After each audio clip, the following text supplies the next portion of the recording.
Mura maghaom kaayo ang ato karong ebanghelyo sa atong gihimo nga eleksyon.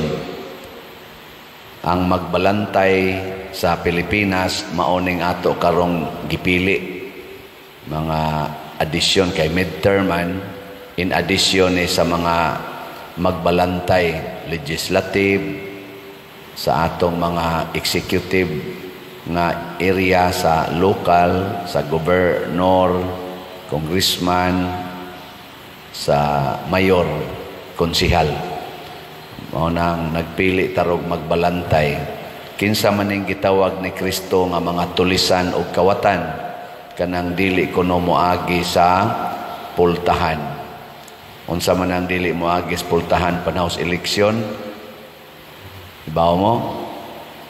Ang mga tikasan, kana bang makalingkod sa posisyon tungod kay nanikas. Sa atorong mga kandidato, wala ba'y mga tikasan? Naawa.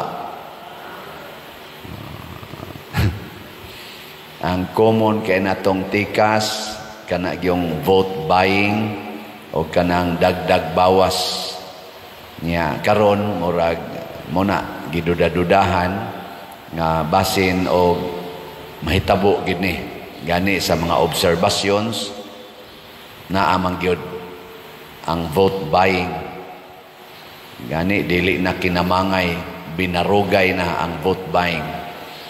Ano bang magbarog ba kay maglinya nakita na nato sa atong mga mata why nibadlong, why nagpakabana ambot og ngano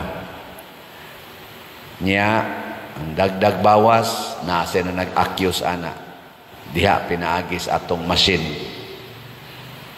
Mga igsoon, si Kristo nag-warning na nga ang tao nga dili moagi sa pultahan mupatay og mupatibulaag sa mga karnero. So kinisang atong mga opisyal sa gobyerno nga manikas, mupatay o mubungkag natong mga Filipinos. Sa Team Marcos o Team Duterte, hain kaani nila ang naghiusa sa atong mga Filipinos. Team Marcos o Team Duterte. Atong iampo nga ang mulusot unta karon kana gyung muhiusa sa mga Pilipino. Munang niingon si Jesus, ako ang pultahan. Kinsa man si Jesus, ang kamatuoran. Matud pa niya, I am the truth. I am the life. Munang kining mga kandidato nga mga pro-life o pro-truth, mauni sila ang atong manluluwas sa atong nasod. Nya kasagaran ra ba aning mga pro-life o pro-truth, dili ra ba nimo daog? No? Ako na human akong butang. Ana ko ikuan. Nisayo ko dito sa naraman dia unahan. Di pa kayo daghan pero nag-anam nagkadaghan. Nagampo ko nga ingon ko nga karon ang katawhan gitagaag higayon nga mopili. Mao ni ang pultahan. Naot unta Ginoo nga dili babagan sa yawanon nga mga katawhan ang pultahan. Kaya usahay masirad-an baya sana. Dili makalahos ba ang kanang atong gibutar, dili makalahos ngadto sa final counting. Kay naay gibabag sa machine, posible ba? Naay ibabag sa machine nga counting machine nga program ng daan ug mao na toy mulusot. Ani do naman ay vlog sila si Attorney Glenn Chong nga ang testing dito manting ito yang gimension nga lugar sa Butuan nga naa ditoy ni testing nga ang iyang gibutaran kaning line up sa mayor pero paggawa sa machine ang resibo sakto igo gyud ako sang gi-check up ang resibo karon ang akong gibutaran tuag gyud nigawa sa resibo pero pagtan-aw nila dito sa machine pag ihap na ang iyang resibo, katong iyang resibo nga mao'y naghatag niya og kunuhay pruiba nga ang iyang gisuwat sa baluta mao ginigawas. Pagtan-aw nila sa the same receipt number ang giihap sa machine, ang dito nas kontra.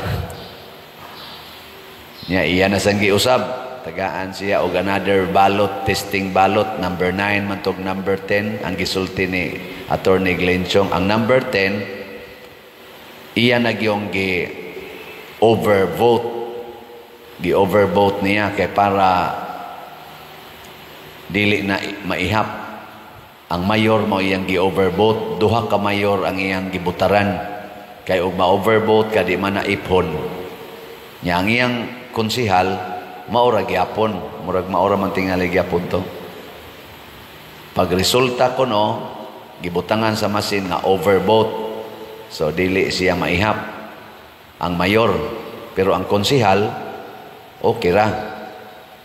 Karon kay pag check na sad nila sa actual gyud nga giihap sa masin, wa may overvote dito. Ang kontra ra man gyapon mo unaan ngangan.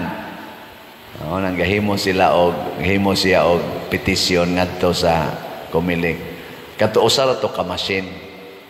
Ambot ka og usa ra ba ka machine ang naingon ana kung tinuod sad na siya. Muna magampo ta sa Ginoo kay ang Ginoo gamhanan man gyud.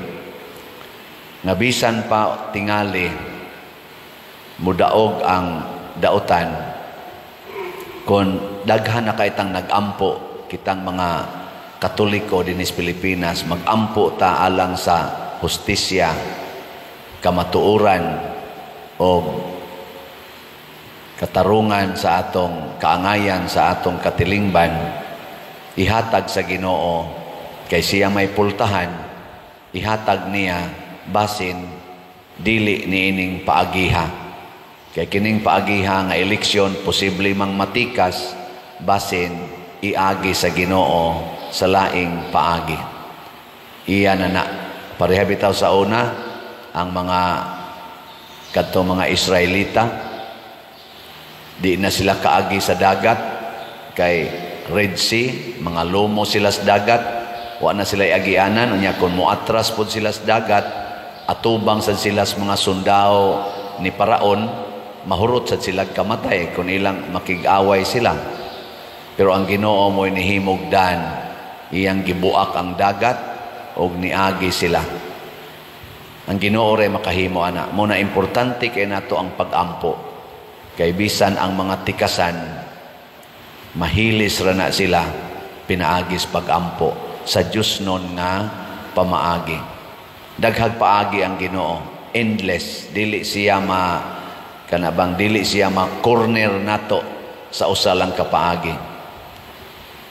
Ang Pilipinas gimahal nis Ginoo kay niya dinhi ang daghang debosyon, pero kita lang mga Filipinos wa pagyud makaamgo nga naa tay dako kaing treasure nga ang atong tinuod nga magbalantay dili ning mga politicians, dili ning mga inila nga mga partido ang tinuod natong magbalantay ang Ginoo. Muna dangop kita ros Ginoo, magampo ta, magpuasa ta aron nga mahimong epektibo ang atong pagampo. Ipakita nato sa Ginoo nga muila na gid ta na kunwa siya, wa gid tay mahimo. Lingay mong tupad.